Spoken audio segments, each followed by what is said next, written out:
Sit on your bed one day and ask yourself, what remarkably stupid things am I doing on a regular basis to absolutely screw up my life?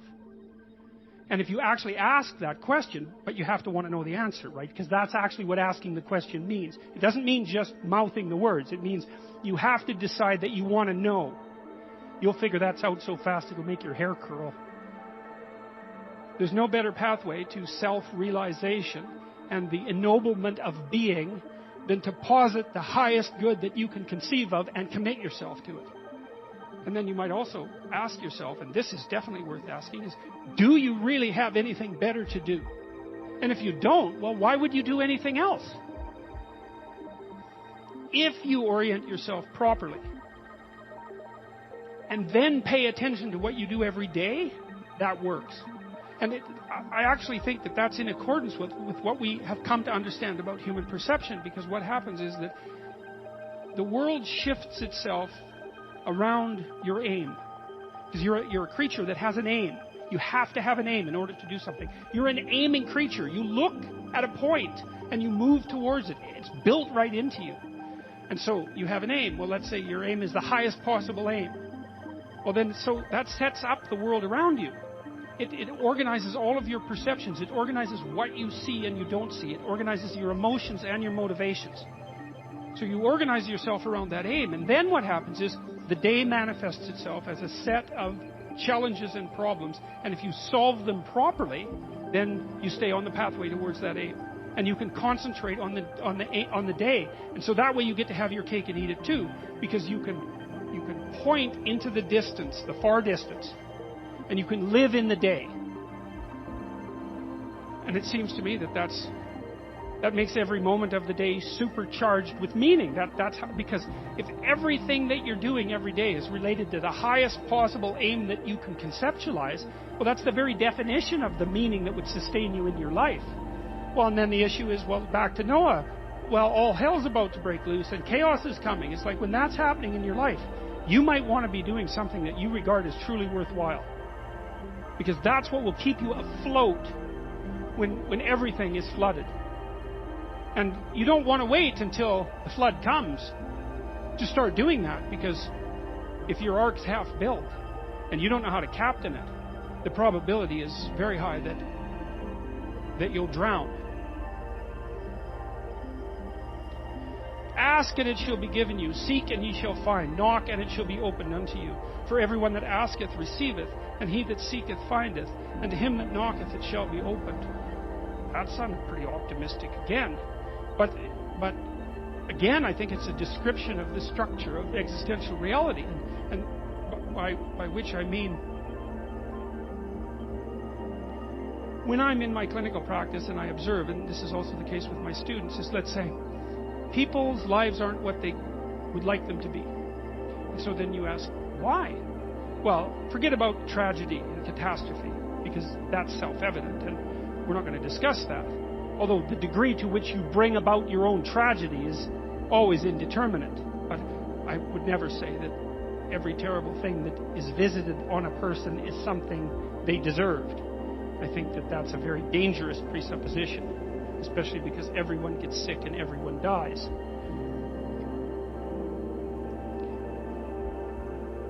But one of the main reasons that people don't get what they want is because they don't actually figure out what it is.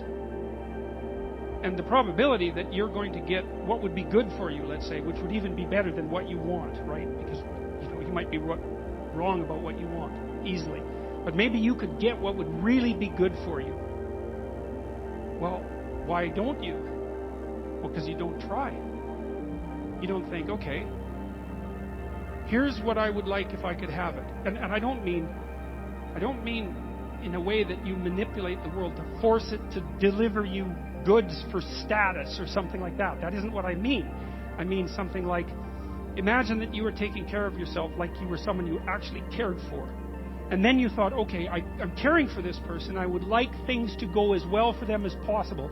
What would their life have to be like in order for that to be the case? Well, people don't do that. They don't sit down and think, all right, let's figure it out. You've got a life. It's hard, obviously. It's like 3 years from now, you can have what you need. You've got to be careful about it. You can't have everything. You can have what would be good for you, but you have to figure out what it is, and then you have to aim at it. Well, my experience with people has been is if they figure out what it is that would be good for them, and then they aim at it, then they get it. And it's strange because they don't it's a strange thing. It's not quite that simple because, you may formulate an idea about what would be good for you, and then you take 10 steps towards that, and you find out that your formulation was a bit off, and so you have to reformulate your goal. So you're kind of going like this as you move towards the goal. But a huge part of the reason that people fail is because they don't ever set up the criteria for success. And so, since success is a very narrow line and very unlikely, the probability that you're going to stumble on it randomly is 0.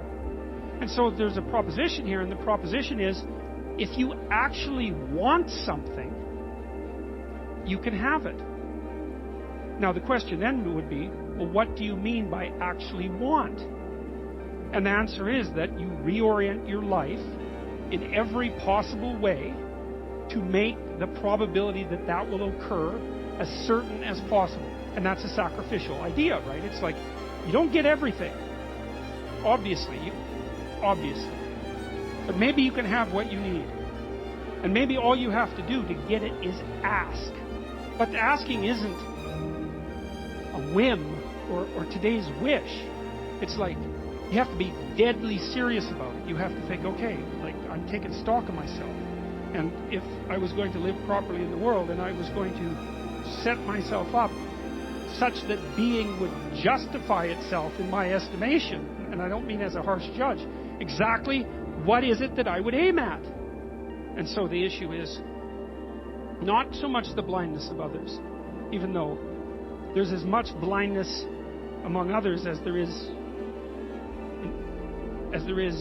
for you. But the issue here, the advice here, the description here is, you should be concerned about what's interfering with your own vision first. And you should leave other people the hell alone in relationship to that.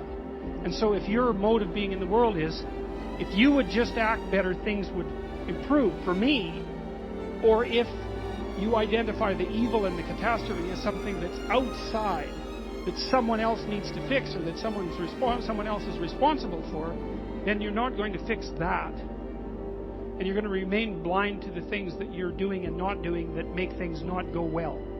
And so it's just better to think, all right, I'm probably blind in many, many ways. And maybe there are some ways that I could rectify that. Because it's highly probable that you're blind in all sorts of ways. I mean, in fact, it's virtually certain. And so it's just more useful to think, how is it that I'm wrong in this situation? I'll tell you something that I learned to do when I was arguing with my wife, which happened quite frequently. Because when you actually communicate with people, you find out that there's many things that you don't agree on. And that's because you're actually different creatures. And so if you're actually going to have a truthful conversation, then you're going to find out that you don't see things the same way. And then you can either pretend that that's not the case and gloss over it and then end up in a 30-year silent war, or you can have the damn fight when you need to have it and see if you can straighten it out. So now and then we'd get in a situation where we were at loggerheads, we couldn't move. And, it would spiral up into hate speech, let's say. Because, everyone laughs because they know they manifest plenty of hate speech towards those they love. So one of the things we learned to do was, when we hit an impasse, was to separate and to go our own ways and to go sit and think, okay, look, we're at this unpleasant situation. We can't figure out how to move forward. I'd always think, of course it's her fault. Obviously it's her fault. At least 95%. But maybe there was something I did that contributed like 5% to it. If you do what it is that you're called upon to do, which is to lift your eyes up above the mundane, daily, selfish, impulsive issues that might beset you, and attempt to enter into a contractual relationship with that which you might hold in the highest regard, whatever that might be, to aim high and to make that important above all else in your life, that fortifies you against the vicissitudes of existence like nothing else can. And I truly believe that that's the most practical advice that you could possibly receive. The way that you fortify your faith in life is to assume the best, something like that, and then to act courageously in relationship to that. And that's tantamount to expressing your faith in the highest possible good. It's tantamount to expressing your faith in God. And it's not a matter of stating, well, I believe in the existence of a transcendent deity, because in some sense, who cares what you believe? I mean, you might and all that, but that's not the issue. It's not the issue. The issue, it seems to me, is how you act. The issue is not what you believe as if it's a set of facts, but how you conduct yourself in the world. The purpose of thinking is to let your thoughts die instead of you. It's a brilliant notion. And so the idea is something like, you can conjure up a representation of yourself. You can conjure up a variety of potential representations of yourself in the future. You can lay out how those future representations of yourself are likely to prevail or fail. You can cull the potential yous in the future that will fail, and then you can embody the ones that will succeed. You do that well simultaneously, conjuring up a representation of your current state and determining for yourself, because of your undue suffering, which elements of your pathetic being need to be given up so that you can move forward into that future. And the goal, what is it that you're aiming at with that work and that sacrifice? That's the ultimate question. What is it that you're trying to do? You're trying to improve the future. We believe that the future can be improved. We believe that it can be improved as a consequence of our sacrificial work. And so, once again, what are the limitations? What are the limits to that? What are the necessary limits to that? I would say we don't know. We conjured up this remarkable idea. The future exists. We can see it even though it's only potential. We can adjust our behavior in the present in order to maximize our probability of success in the future. How best to do that? Well, the idea is something like, don't hesitate to offer the ultimate sacrifice if you want the future to turn out ultimately well. What is it that you could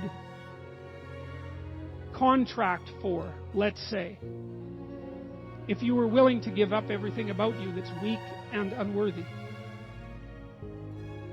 The proper sacrificial attitude produces a psychological state and then a social state that's a manifestation of that attitude that decreases the probability that the world will careen into hell and increases the probability that people will live high quality, meaningful, private lives in a society that's balanced and capable of supporting that. And none of that seems to me to be questionable, really. I also don't think it's anything that people don't actually know. You know, people have told me many times that when they listen to me talk, they're hearing things that they already knew but didn't know how to say. It's something like that. And this is one of those things that I think is exactly like that. I mean, I think it's at the very core of our moral knowledge, which is our behavioral knowledge and our perceptual knowledge. I mean, let's get this straight. Moral knowledge is no trivial matter. It's knowledge about how it is that you orient yourself in the world. There's no more profoundly necessary form of knowledge. Well, it's predicated on something that's exactly like this. We know that we have to make sacrifices. We know that we have to aim at what's good. So then why isn't that we don't aim at what's best and make the sacrifices that are necessary in order to bring that into play? I think it seems to me that in some sense that's self-evident. The question is why we don't do it, but there's answers to that too. Life is hard, and it hurts people. It's rife with limitation, and some of it's arbitrary, and some of it's unjust, and some of it's worse, some of it's malevolent, which is even worse. It's not surprising that that combination of vicissitude can turn people against being. But I think even when that happens, and even when people have the kind of history that if they revealed to you, you would say, well, it's no wonder you turned out that way. The people who turn out that way still know that it's wrong. They still know that however deep their own suffering, however arbitrary their own suffering, however much that's caused by the malevolence of others, as well as the tragedy of existence, that does not in any way justify their turning away from the good. And I believe everyone knows that. I believe that they know it implicitly, even if they don't allow themselves to know it explicitly. And I believe that if they violate that idea, then they violate themselves, and that they end up in Cain's position, which is the position of the man who's been given a punishment that is too great to bear. Now, we're capable of making sacrifices in abstraction, right? To conceptualize a future that we want, to let go of the things that are stopping us from moving forward, and to free ourselves from the chains of our original preconceptions. Pursue pleasure. To follow your impulses. Live for the moment. Do what's expedient. A mountain is something you have to climb, and you have to climb to the pinnacle of a mountain, and the mountain is up, right? And the mountain stretches up to heaven, and it's a long journey to specify the right place on the highest pinnacle. And that's symbolic, because of course it's a pinnacle that you're always trying to reach, just like you're always trying to aim. You're always trying to climb upward. At least that's the theory. Depends to some degree, of course, on your definition of upward. You're supposed to, again, to act out the highest good of which you're capable. Now, that'll transform your life to some degree into an archetypal adventure. There's no way around that, because as you attempt to climb a higher mountain, let's say, or to aim at a higher target or something like that, then the things around you will become increasingly dramatic and of import. That happens by necessity, obviously, because if you're aiming at something difficult and profound and you're really working at it, then your life is going to become perhaps increasingly difficult and profound. But that might be okay. That might be exactly what you need as an antidote to the implicit limitations that face you as a human being. The good father is precisely someone who is willing to sacrifice his child to the ultimate good. You have a moral obligation as a parent to encourage your child to go out into the world, right? And to be whoever they can be. To be the best they can possibly be.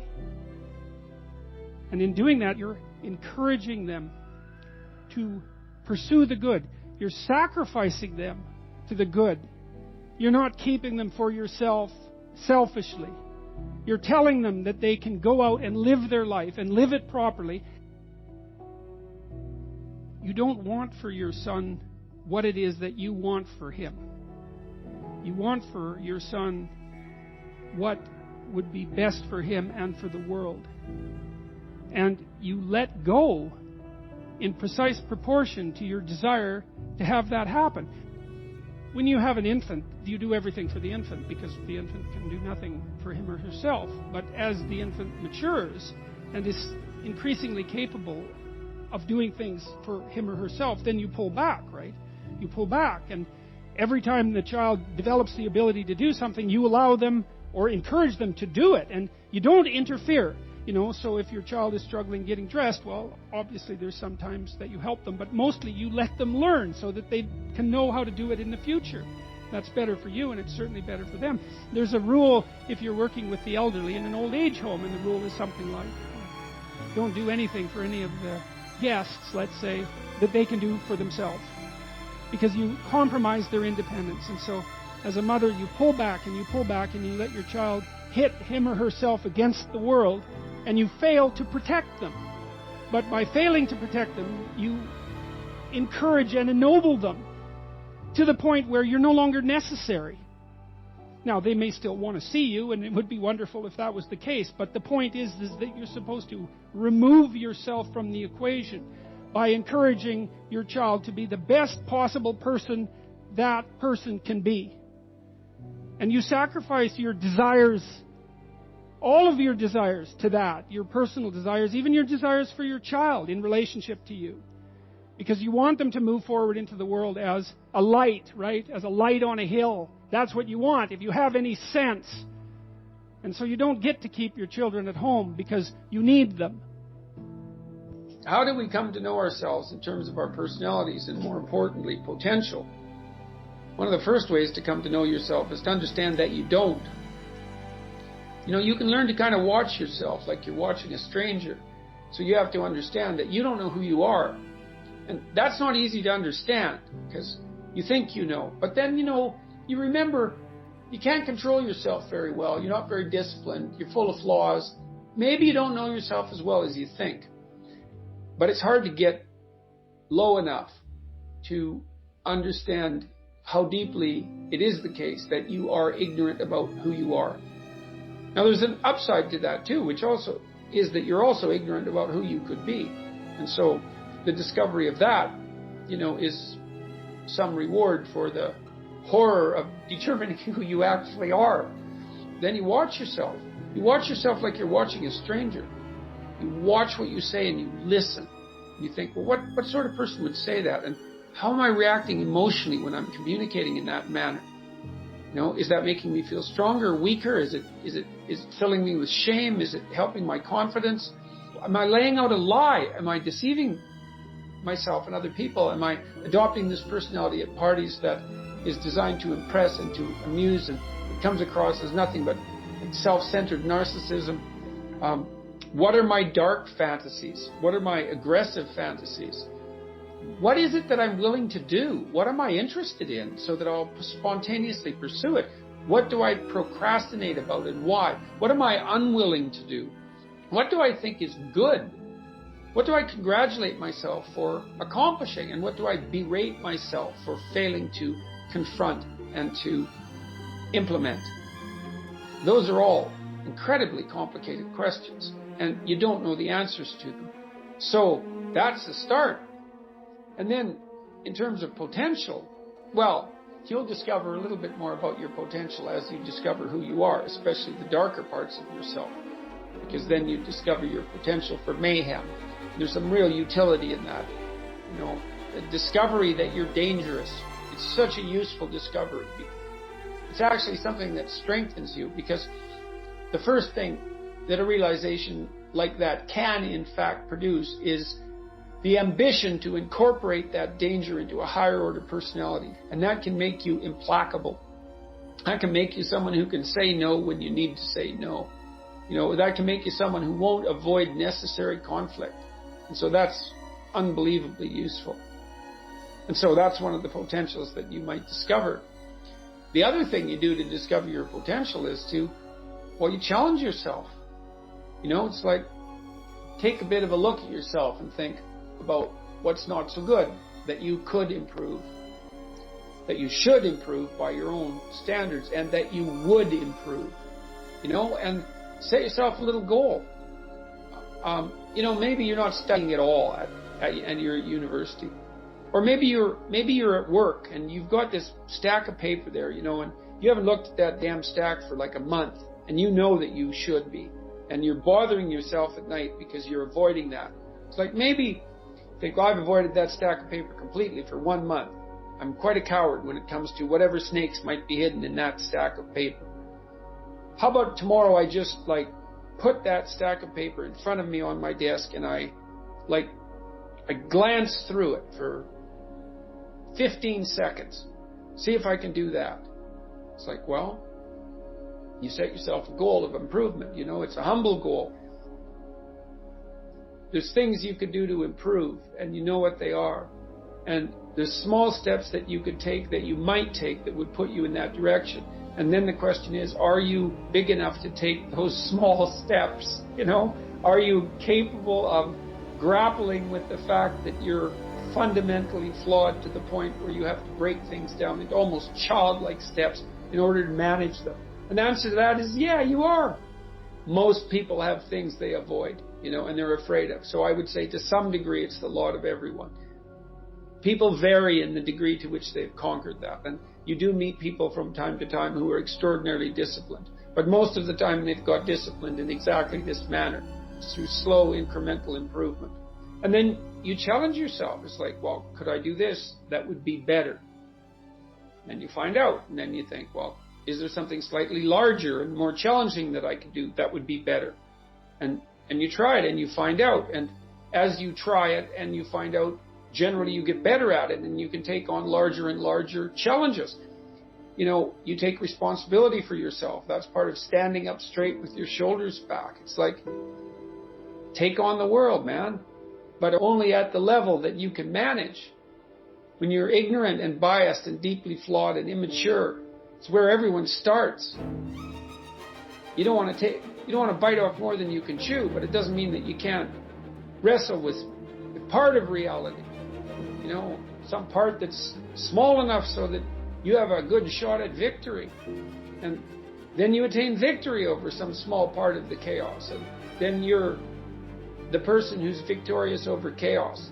You're just a beginner, but that's who you are. And then maybe you can get unbelievably good at that. And you do that by challenging yourself humbly at the level that you're able to function. It's easier to understand if you think about a child that you're trying to rear properly, and you want to make that child, help that child reveal their highest potential, whatever that is, whatever that means. And what you do is you don't set them a series of impossible tasks in the hope of undermining their self-confidence. You form a relationship with them that is predicated on your interest in their highest mode of being. And then you offer them challenges that are precisely optimized to their ability, right?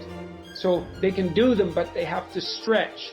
The two elements of their ability would be what they can do and how much they're capable of transforming what they can do. And an optimal challenge stretches you to the end of what you can do and then into the domain of how you can transform. You have to be humble and wise enough to understand that you might have to aim pretty damn low, especially in those places where you're not functioning well. And it might be so embarrassing that you can't bring yourself to fathom that that's actually who you are. You need the loss of that arrogant ego because it's precisely what's interfering with your movement forward. It's part of the adversarial process, mythologically speaking, that stops moral progress. You're too proud of who you think you are to notice what you're like so that you could change properly. You don't want to sacrifice that part of yourself. It's probably associated with some delusion that helps you maintain a positive, although very fragile self-image, in the absence of genuine effort. It's not to be recommended.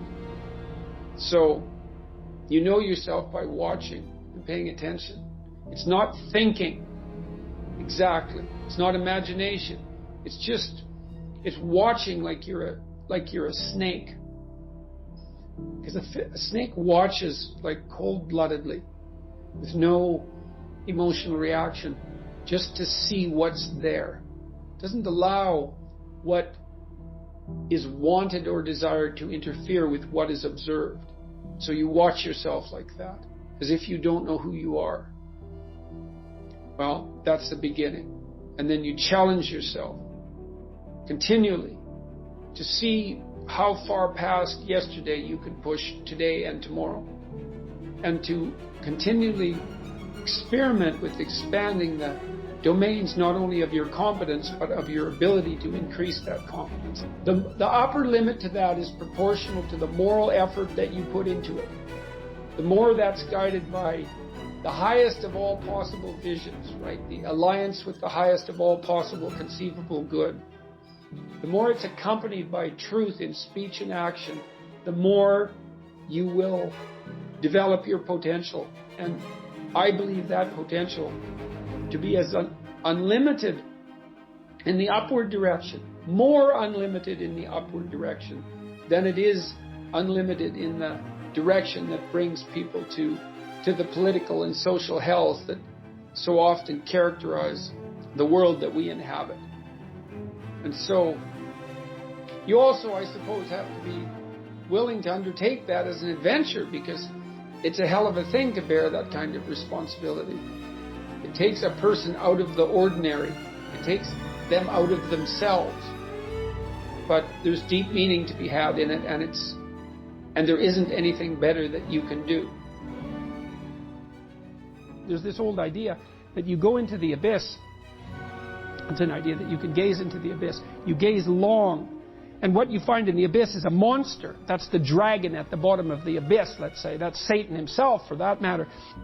But if you go into that as deeply as you can, what you find is you find your fragmented father in a comatose condition, in a desiccated and separated condition. And then you revivify that. Well, what does that mean? It means something. It means that if you look in the darkness, you find the light. That's one thing it means. And that the light really stands out against the darkness, but that the light is to be found in the darkness. So that's a very interesting thing. That's a quest narrative. But it means more than that. It means something fundamental. So we know, for example, that if you take yourself out of your current state of predictability and safety, and you put yourself in a new situation, you'll learn, right? You'll incorporate new information. So that's a cognitive issue. But that isn't all that happens. What happens is that new genes turn on within you and code for the production of new proteins. And that happens neurologically. New parts of you turn on. And so the idea is that if you can move yourself out into the world and push yourself out against a maximum array of challenges, more and more of you turns on. And then the question would be, well, what would you be if all of you that could be turned on was turned on? And the answer would be, you would be the resurrection of the ancestral father. That's what you would be. And so that's why Christ says, I am the way and the truth and the life, and no one comes to the Father except through me. What that means is that if you take on the unbearable burden of being voluntarily, then that transforms you into the ancestral father.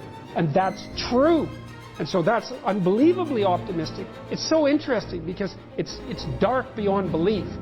Well, the world is characterized by suffering and by malevolence of a depth that's virtually beyond comprehension. But if you choose to comprehend that, what you discover in that is the light that destroys the darkness. And that's really something to discover. There isn't a discovery that's more profound than that. That's the search for the Holy Grail or the Philosopher's Stone, all of that. If you actually want something, you can have it. Now the question then would be, well, what do you mean by actually want? And the answer is that you reorient your life in every possible way to make the probability that that will occur as certain as possible. And that's a sacrificial idea, right? It's like, you don't get everything. Obviously. But maybe you can have what you need. And maybe all you have to do to get it is ask. But the asking isn't a whim or today's wish. It's like, you have to be deadly serious about it. You have to think, okay, like, I'm taking stock of myself.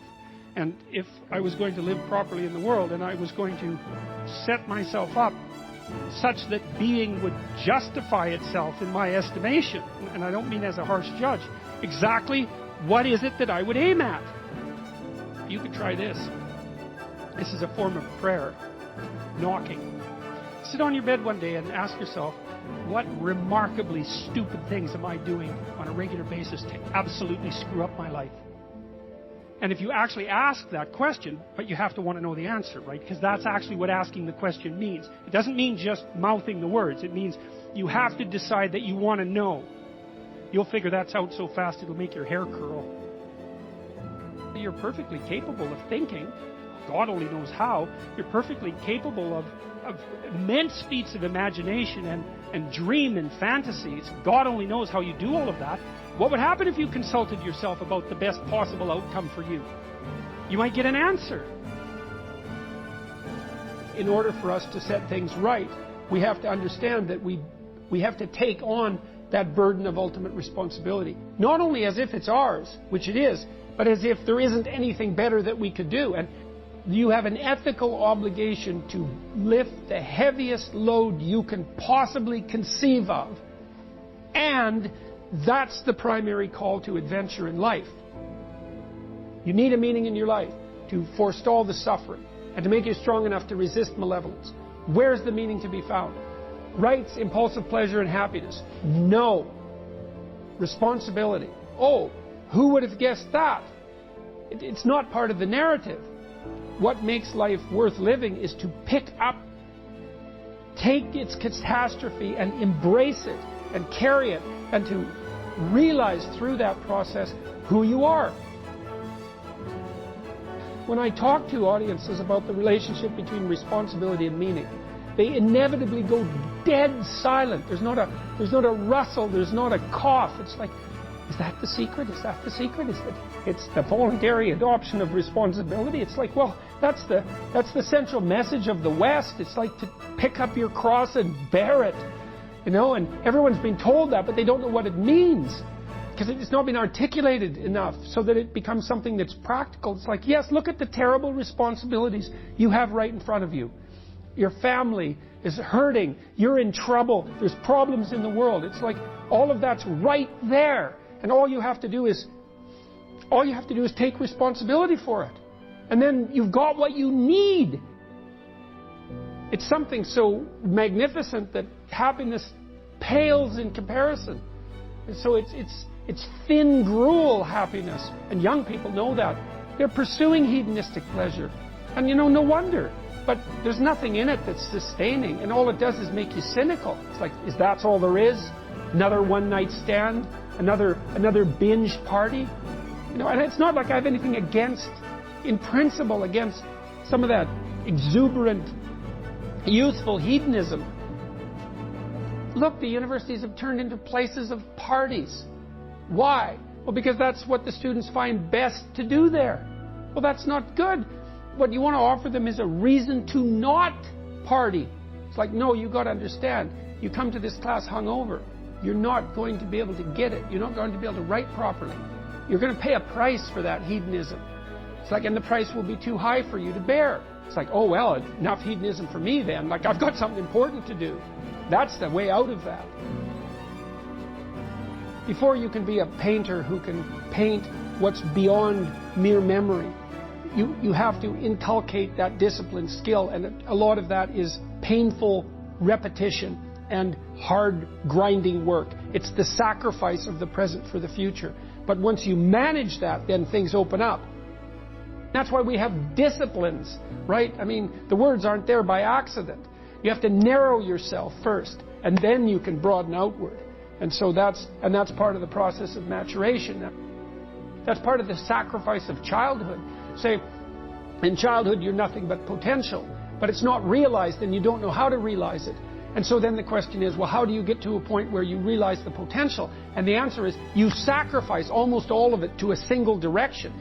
And so that's the thing about growing up, is that when you're a teenager and a young adult, you have to sacrifice everything you could have been as a child to be the one thing that you're aiming at. But then that opens up. Everyone in their right mind knows that there's a million ways of doing things wrong, and one way, if you're lucky, to do things right. And so the notion that it's a very, very narrow pathway that you tread upon if you're doing things right, that's wisdom. That's the line between chaos and order that you're supposed to be on constantly, right? It's a very, very thin line, because if you're a little bit too far in one direction, then it's too much chaos, and if you're a little too far in the other direction, then it's too much order. And both of those aren't good. The balance has to be exactly right.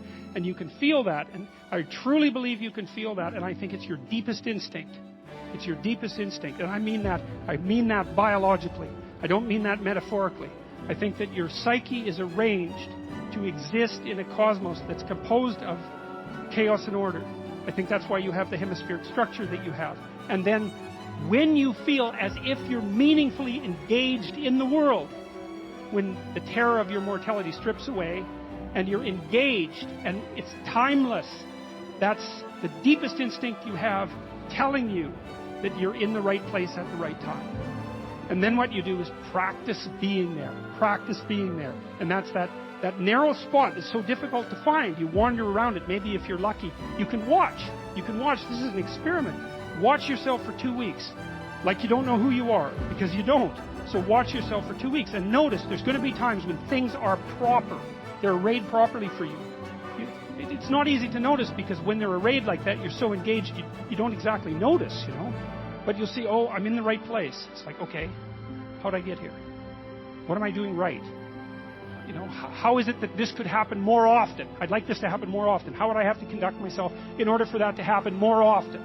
And then you practice that, and then maybe instead of 10 minutes a month or 10 minutes a week, it's like 15 minutes a day, and then it's half an hour a day, and then it's an hour a day, and then it's 4 hours a day. And maybe if you're extraordinarily careful, then you get to a point where you're like that a good proportion of the time.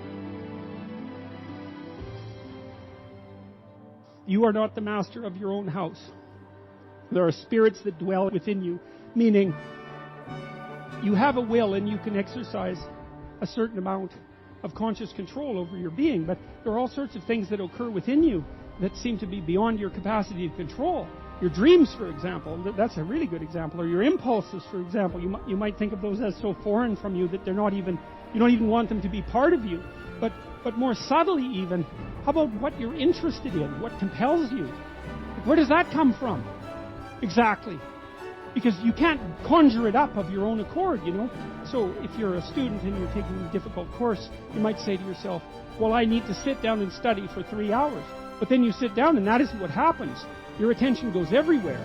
And you might say, well, whose attention is it then if it goes everywhere? Because you say it's your attention. It's like, well, if it's your attention, maybe you would be able to control it. But you can't. And so then you might think, well, Jen, just exactly what the hell is controlling it? And you might say, well, it's random. Well, it better not be random. I can tell you that. That happens to some degree in schizophrenia. There's an element of randomness in that. It's not random. It's driven by the action of phenomena that I think are best considered as something like subpersonalities. You can't make yourself interested in something. Interest manifests itself and grips you. That's a whole different thing. And so what is it that's gripping you? And how do you conceptualize that? Is that a divine power? Well, it's divine as far as you're concerned because it grips you and you can't do anything about it. And so there's a calling in you towards what you're compelled by and what you're interested in. And sometimes that might be very dark and sometimes not. But you're compelled forward by your interest.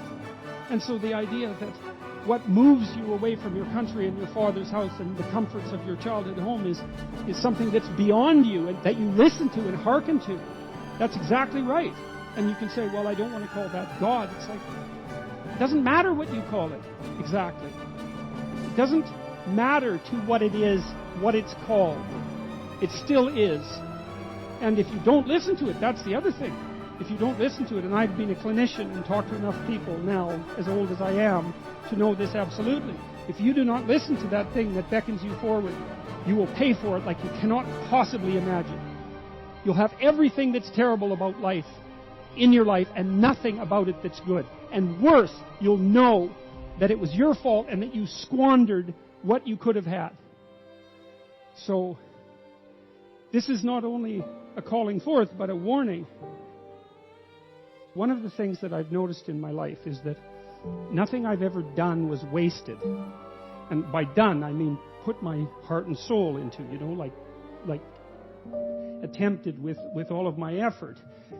That always worked. Now, it didn't always work the way I expected it to work. That's a whole different issue. But the payoff from it was always positive. Something of value always accrued to me when I made the sacrifices necessary to do something worthwhile. Go somewhere you don't understand. You have to go into the unknown. And that's God's first command. Go into the unknown. Because you already know what you know. And that's not enough unless you think you're enough. And if you're not enough and you don't think you're enough, then you have to go where you haven't been. Get away from your family enough so that you can establish your independence. And that isn't because there's something wrong with your family, but it means get away. I talk to people very frequently whose families have provided them with too much protection. And they know it themselves. And that means they're deprived of necessity. Then you have to get yourself away from your dependency in order to allow necessity to drive you forward. And that's to become independent and to become mature. We've been fed this unending diet of rights and freedoms, and there's something about that. There's something about that that's so pathologically wrong. And people are starving for the antidote, and the antidote is truth and responsibility, right? And it isn't because that's what you should do in some I know better or someone knows better for you what you should do sense. It's that's the secret to a meaningful life, and without a meaningful life, then all you have is suffering and nihilism and despair and all of that and self-contempt. And that's not good. And it's necessary for men to stand up and take responsibility. If you were able to reveal the best of yourself to you in the world, that you would be an overwhelming force for good, and that whatever errors might be made along the way would wash out in the works. If you forthrightly pursue that which God directs you to pursue, let's say, that all things are possible. And so we don't know the limits of human endeavor. We truly don't. And it's premature to put a cap on what it is that we are, what it is that we're capable of. And so you're already something, and maybe you're not so bad in your current configuration. But you might wonder if you did nothing for the next 30 years except put yourself together, just exactly what would you be able to do? And you might think, well, that's worth finding out. But of course, that's the adoption of responsibility. There's lots in the world to fix. Everything that bothers you about the world and about yourself should be fixed. And you can do that. I have a friend. He lives in Montreal. His name is James Simon. He's a great painter. And he's taught me a lot of things. He's helped me design my house and beautify it. And I bought some paintings from him a couple of years ago. And he did this series of paintings where he went around North America and stood in different places. And then he painted the view from here down. And so it's his feet planted in different places, on roads, in the desert, on the ocean. Yeah, well, he was trying to make a point. And the point was that wherever you are, it's worth paying attention. And that's because, so all these places that he visited, he looked at exactly where he was, standing by the side of the road in the desert.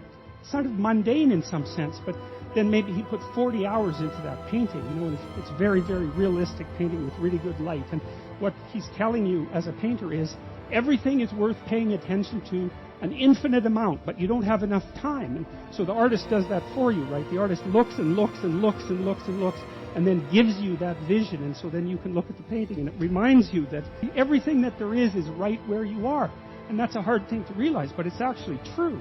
And so I've been telling people online in various ways and in lectures that they should start fixing up the world by cleaning up their room.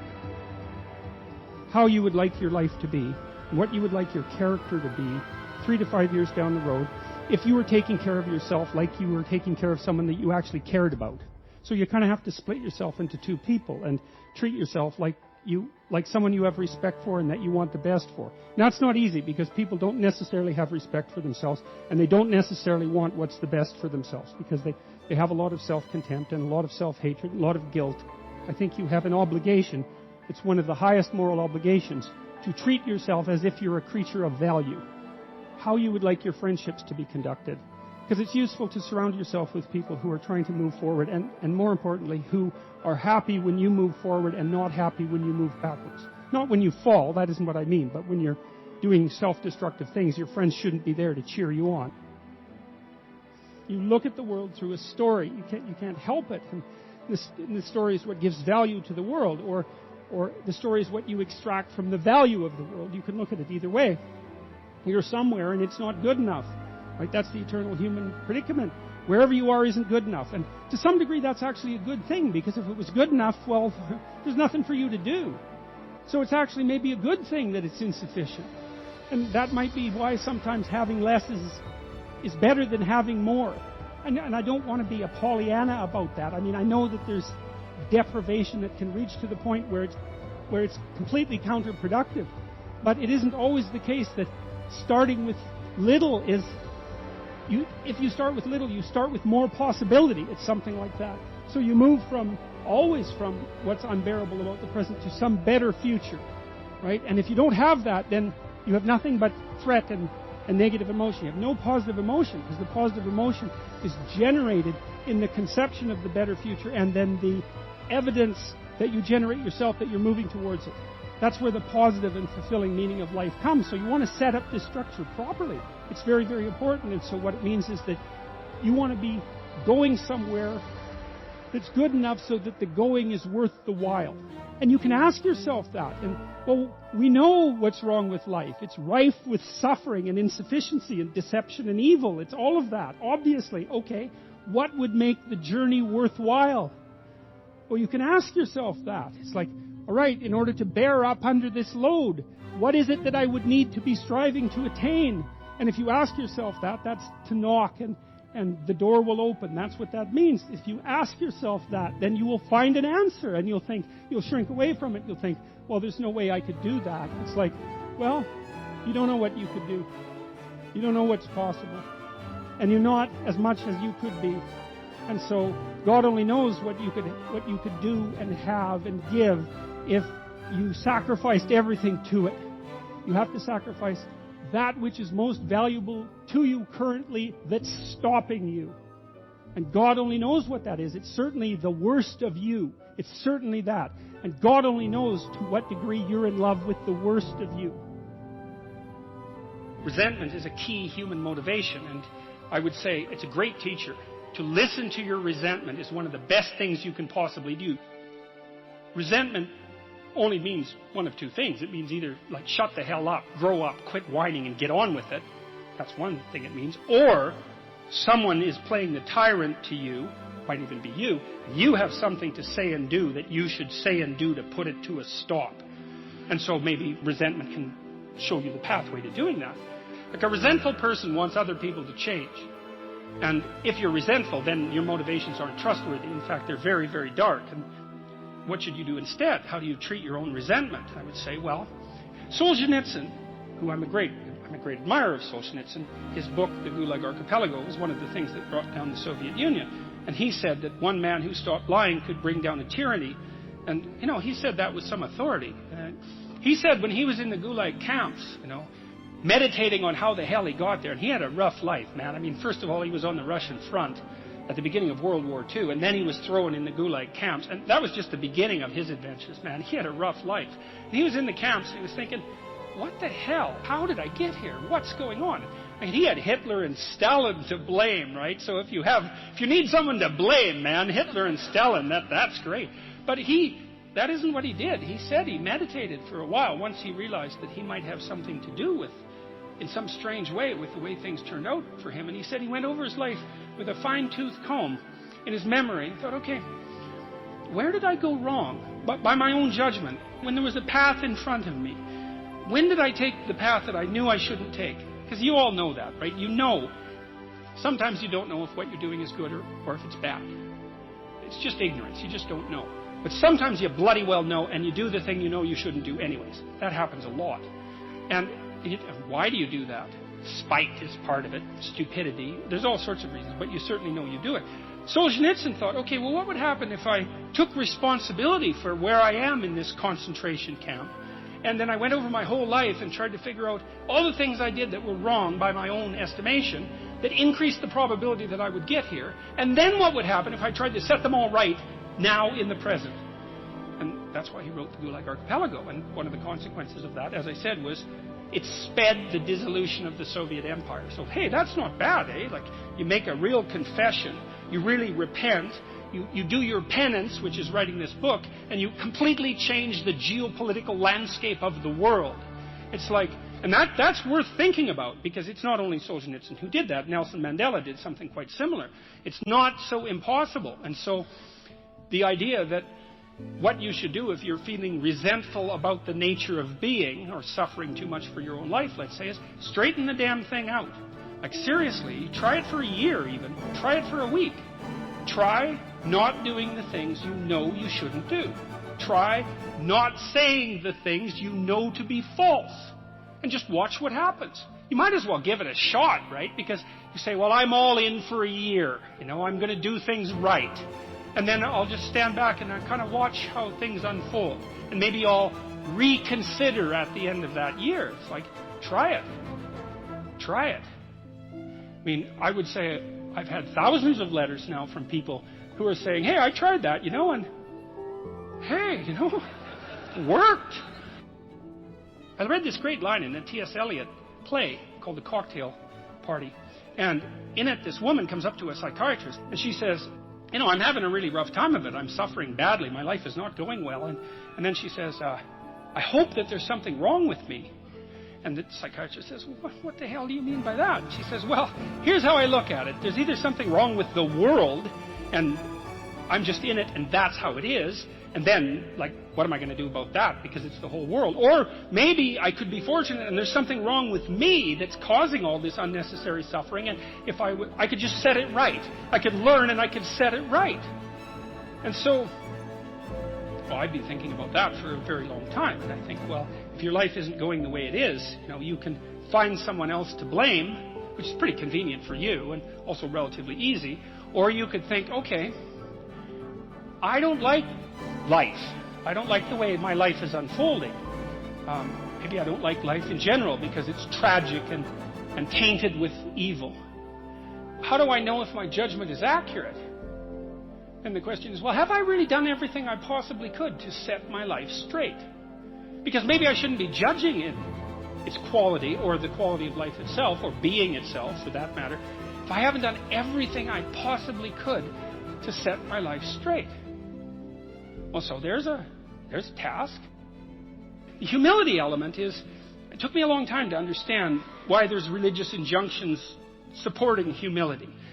To even understand what the word really meant in that sort of technical sense. And it means something like this. It means what you don't know is more important than what you know. Then what you don't know can start to be your friend, you see. People are very defensive about what they know.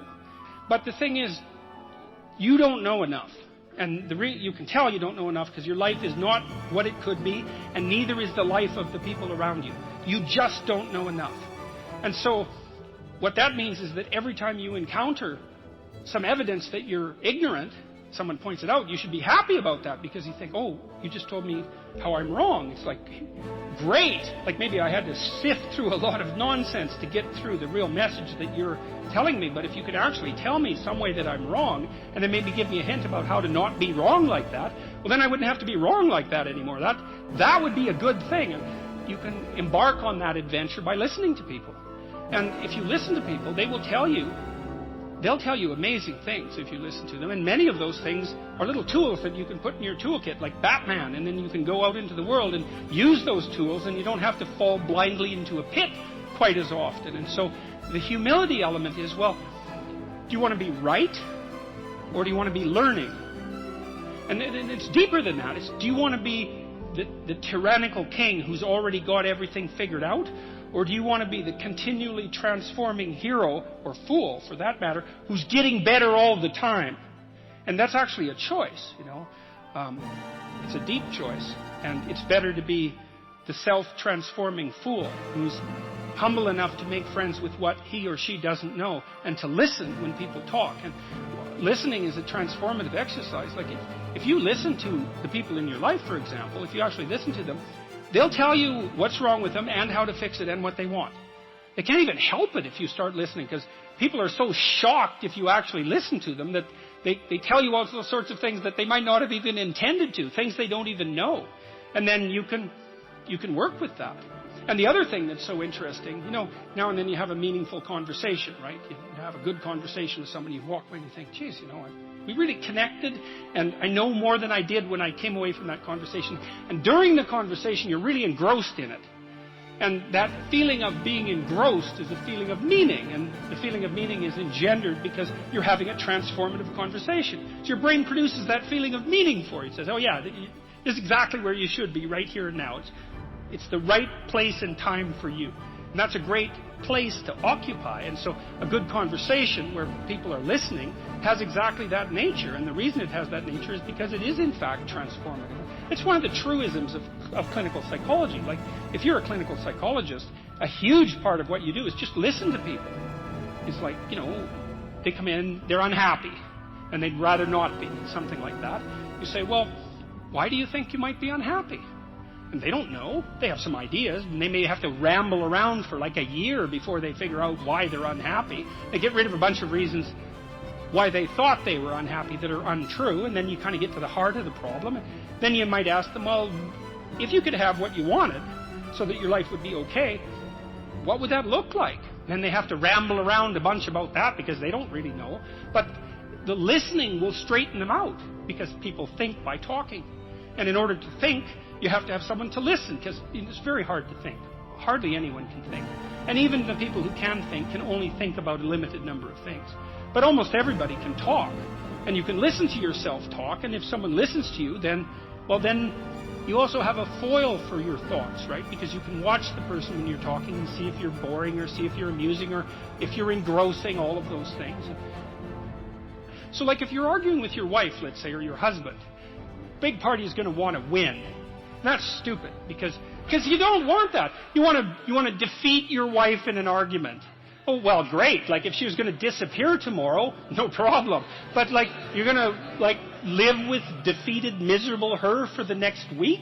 That's no good. So you listen and you think, okay, well, here's what I think you said. And maybe even make it a little stronger and more elaborated than was the case with the original utterance, so that you get the damn argument right.